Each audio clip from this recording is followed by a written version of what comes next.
وسلم على سيدنا ومولانا محمد وعلى آل سيدنا محمد. اللهم افتح علينا بفتوح العارفين، فقهنا في الدين وعلمنا تأويل واهدنا إلى سواء السبيل.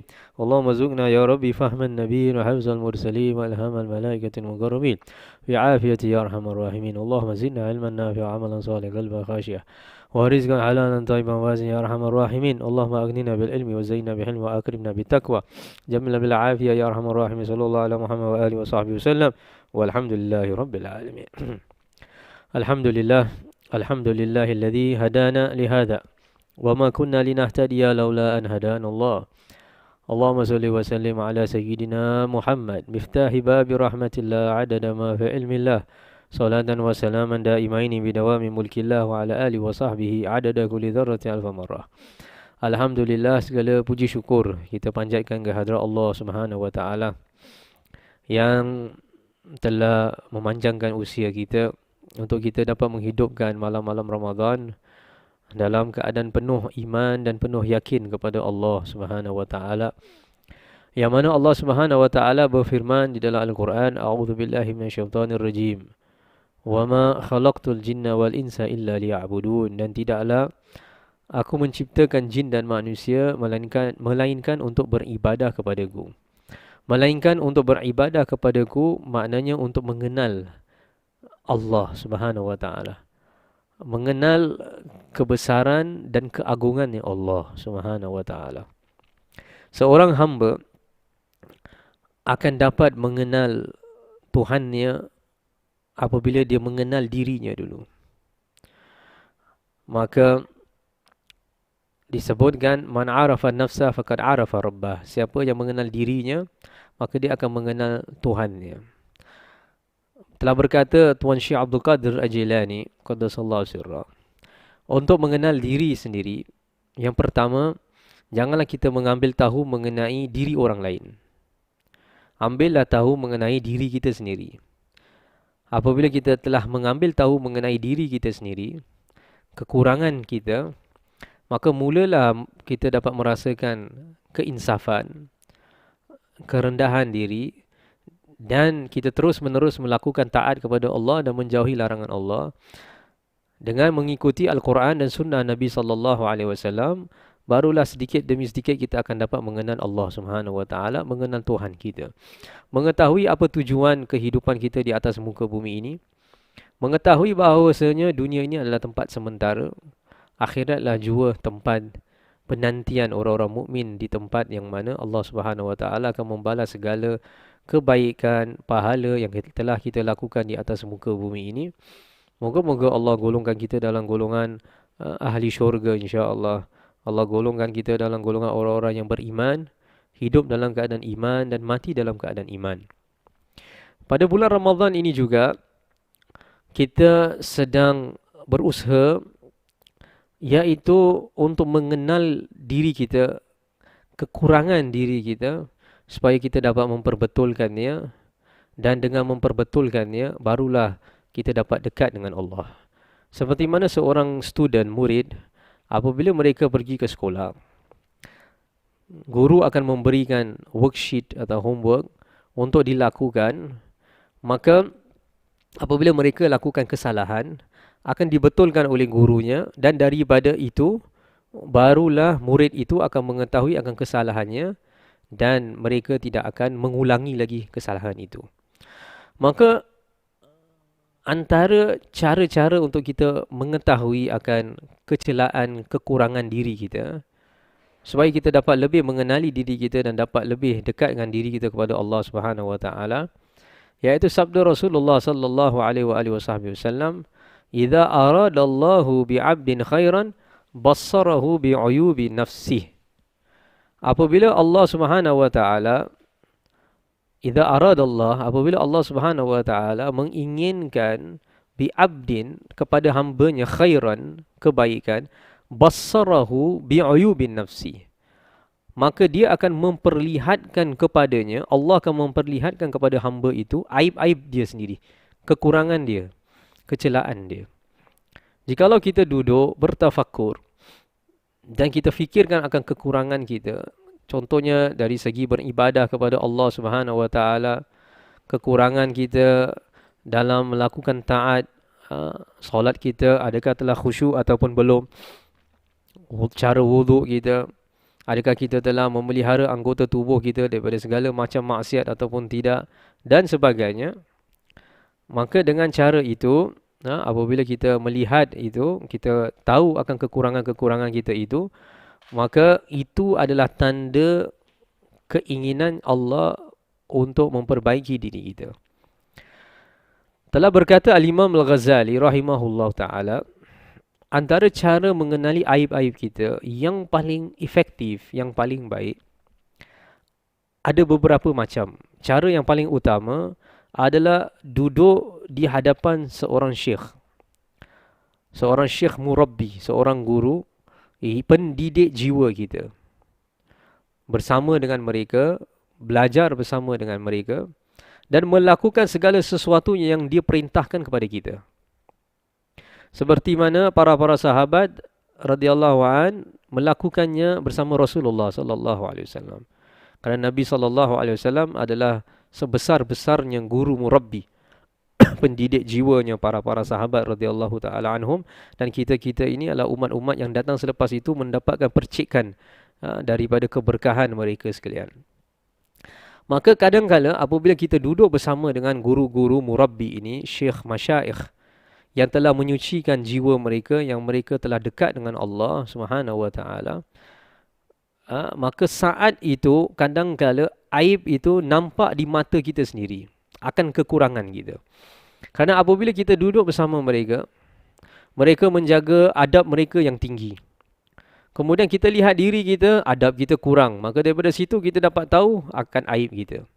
Kita melihat ibadah mereka bagus, kuat ibadah mereka. Tetapi sedangkan kita ni malas melakukan ibadah.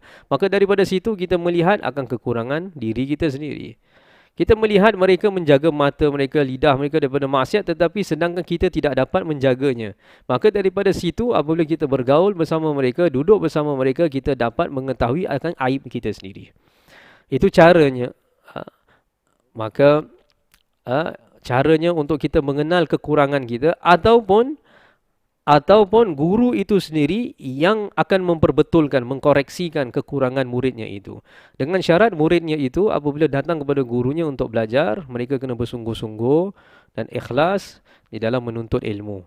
Menuntut ilmu tasawuf, menuntut ilmu yang mana mereka ingin menyucikan hati mereka supaya dekat dengan diri mereka kepada Allah Subhanahu wa taala. Tetapi kata Imam Al-Ghazali, pada masa zaman sekarang cara ini yang paling susah sekali, paling sulit. Ini adalah satu perkara yang sulit, bukan mudah untuk mendapatkan seorang guru yang kita dapat duduk bersamanya, belajar bersamanya, sentiasa mendampinginya. Ini adalah satu perkara yang sulit. Tetapi tiap-tiap zaman ada juga orang-orang yang dikurniakan Allah Subhanahu wa taala kelebihan untuk mendidik manusia kepada jalan Allah Subhanahu wa taala. Maka jikalau kita tidak dapat mencari seorang guru yang pendidik jiwa kita, yang akan menampakkan aib kita supaya kita dapat menghilangkannya, maka yang kedua adalah mencari teman-teman yang soleh. Mencari kawan-kawan yang dekat dengan Allah Subhanahu wa taala. Mencari kawan-kawan yang dekat dengan Allah Subhanahu wa taala maksudnya kawan teman-teman yang sentiasa mengingatkan kita melakukan perintah Allah dan menjauhi larangan Allah.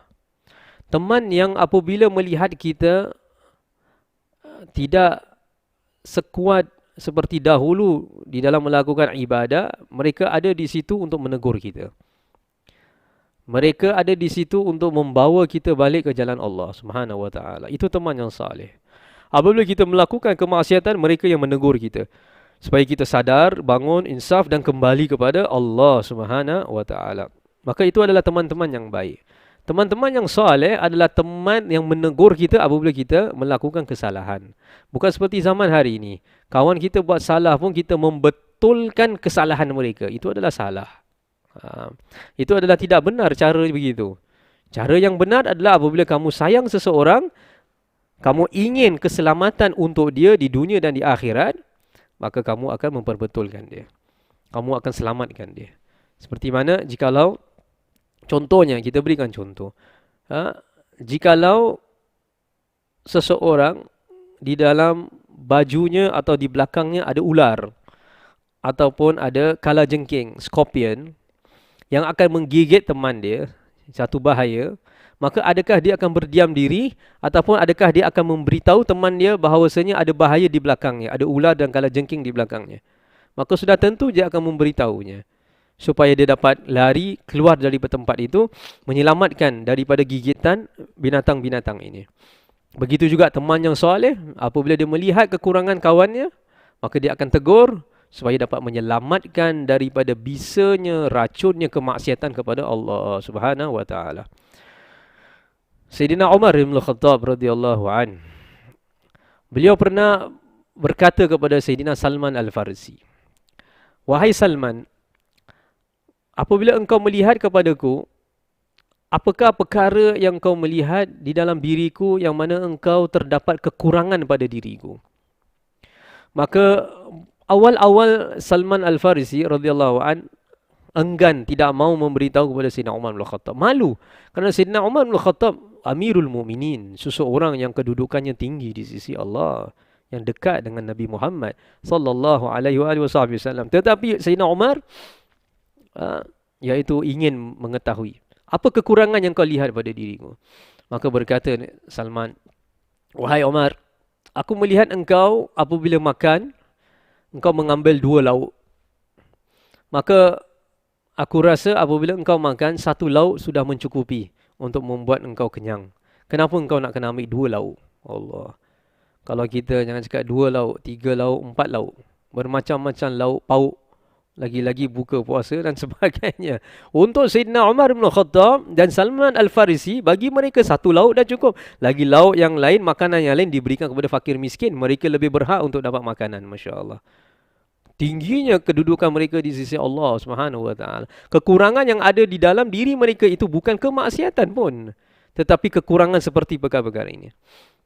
Maka Sayyidina Umar mengatakan, "Baik, adakah kau melihat lagi, adakah kekurangan yang selain daripada itu kau lihat pada diriku?" Maka Salman Al-Farisi mengatakan, "Naam, ada satu lagi, yang mana aku melihat engkau mempunyai 2 pakaian. Engkau menggunakan 1 pakaian pada waktu pagi, 1 lagi pakaian pada waktu malam. Cukuplah engkau dengan satu pakaian. Apa perlu engkau menggunakan 1 pakaian pada waktu pagi, 1 pakaian pada waktu malam?"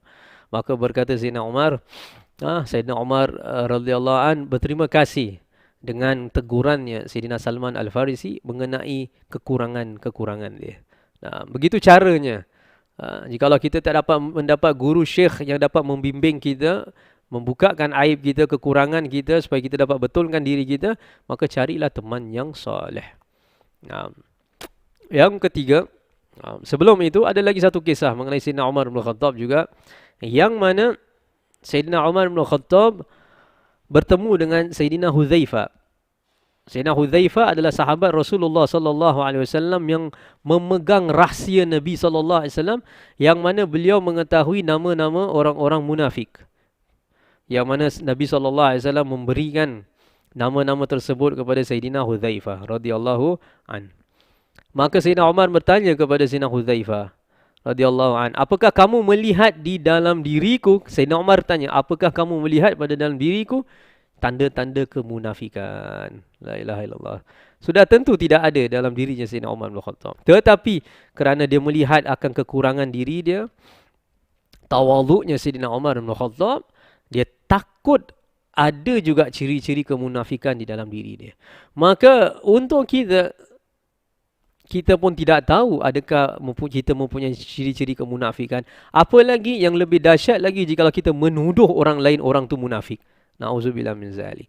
Sedangkan mungkin sahaja kita mempunyai sifat-sifat munafik yang perlu dibetulkan. Yang mana Rasulullah SAW memberikan bermacam-macam tanda-tanda munafik. Apabila dia bercakap, dia berbohong. Apabila diberikan amanah, dia khianat. Apabila dia janji, dia tak tepati. Allah Subhanahu Wa Taala pun menyebutkan dalam Al-Quran tanda-tanda ciri munafik, iaitu orang-orang yang la yadhkuruna illa qalila, orang yang tak berzikir melainkan sedikit saja, malas untuk duduk berzikir kepada Allah. Apabila mereka mendirikan solat, mereka dirikan solat dalam keadaan yang malas. iaitu dalam keadaan yang tak khusyuk, dalam keadaan ingin cepat habis dan sebagainya, ataupun melambat-lambatkan solat mereka sehingga akhir waktu dan sebagainya. Maka lihat kepada diri kita, adakah kita mempunyai ciri-ciri begini? Kalau mempunyai ciri-ciri begini, na'udzubillah min zalik, maka itu adalah tanda-tanda kemunafikan. Sehingga kan Nabi SAW mengatakan orang-orang yang tanda-tanda munafik juga adalah mereka merasakan berat untuk solat jemaah, untuk solat subuh dengan solat isyak. Maka adakah kita melakukan solat jemaah untuk subuh dan isyak ataupun tidak? Jadi kalau kita meninggalkan itu dan pada masa yang sama kita mempunyai kesempatan untuk melakukan solat jemaah tetapi tidak melakukan, maka masih ada tanda-tanda kemunafikan dalam diri kita. Maka perbetulkan kita dulu, diri kita dulu. Kecelaan diri kita perbetulkan sebelum kita melabel orang, sebelum kita merasakan diri kita ni dah hebat, baik dan sebagainya. Maka itu yang kedua. Yang ketiga, apabila kita tidak dapat menemukan teman yang soleh, maka dengarkanlah perkataan orang-orang yang membenci kita. Dengarkanlah nasihat-nasihat mereka. Orang yang benci kita, orang yang dengki.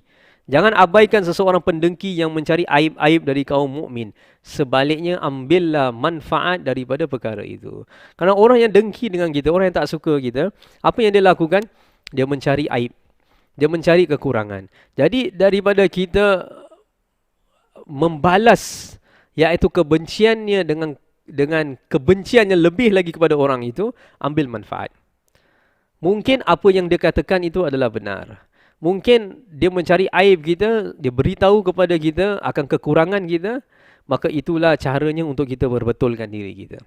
Itulah caranya untuk kita sadar, membukakan mata kita, lapangkan dada kita supaya kita lebih mengetahui akan kekurangan, kecelaan diri kita, sampailah kita dapat memperbaiki diri kita sebelum kita bertemu dengan Allah Subhanahu wa taala. Janganlah kita marah apabila seseorang menunjukkan kepada kita sesuatu aib. Janganlah marah. Biasanya manusia akan marah. Suami kita cakap sedikit mengenai isterinya, kekurangan dia, terus marah isterinya. Ataupun sebaliknya, isteri dia mengatakan aib mengenai suami dia, terus dia marah, menengking, bergaduh dan sebagainya, sampai cerai-berai dan sebagainya, antara anak dengan ibu bapa, antara adik-beradik dan sebagainya. Subhanallah, ajaib. Maka janganlah kita cepat marah. Harus menjadi orang yang sabar. Harus kita mengetahui bahawasanya dunia ini tempat sementara. Dunia ini tempat untuk kita mencari bekalan untuk akhirat. Dunia ini tempat supaya kita berusaha dengan sungguh-sungguh untuk memperbaiki diri kita. Dan manusia yang sebaik-baik manusia yang telah menunjukkan kita tauladan yang paling baik adalah Nabi Muhammad sallallahu alaihi wasallam. Allah berfirman, laqad kana lakum fi rasulillahi uswatun hasanah. Sesungguhnya pada Rasulullah sallallahu alaihi wasallam adalah uswatun hasanah, adalah contoh yang baik. Liman kana yarjullah wal yawmal akhir. Bagi siapa yang beriman kepada Allah dan bagi siapa yang beriman kepada hari akhirat, wa dzakarallaha katsira, dan orang-orang yang banyak-banyak berzikir kepada Allah Subhanahu wa taala. Jadi oleh itu, yang tadi yang ketiga kita menyebutkan, ambillah manfaat bagi orang-orang yang mengatakan buruk mengenai kita supaya kita memperbaiki diri kita. Tetapi jikalau dia mencari keburukan kita dan kita pun tidak melihat apa-apa, cuma dia sendiri memfitnahkan, maka kalau orang memfitnahkan kita, maka antara cara yang baik yang diajarkan oleh Nabi SAW adalah memaafkannya. Memaafkan kesalahan-kesalahan mereka. Ketahuilah, dengan kita memaafkan kesalahan orang lain, Allah akan memaafkan kesalahan kita. Memaafkan kesalahan orang lain, maka di hari kiamat, semua kesalahan-kesalahan kita yang kita telah lakukan di dunia, sama ada kita ketahui, dan juga banyak kesalahan yang kita telah lakukan di atas muka bumi ini dan kita dah lupa sendiri, tetapi Allah masih ingat. Tetapi disebabkan kita suka memaafkan orang lain, dan kita juga cuba daya upaya untuk dekatkan diri pada Allah, Allah Subhanahu wa taala akan memaafkan kesalahan kita.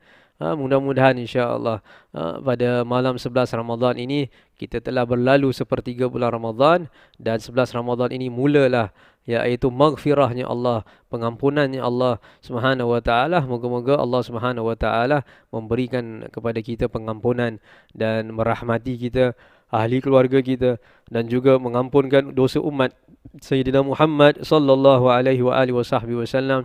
Dan moga-moga Allah memberkati kita pada bulan Ramadan ini, dan Allah ketemukan kita pada malam Lailatul Qadar dalam keadaan iman, dalam keadaan yakin kepada Allah Subhanahu wa taala.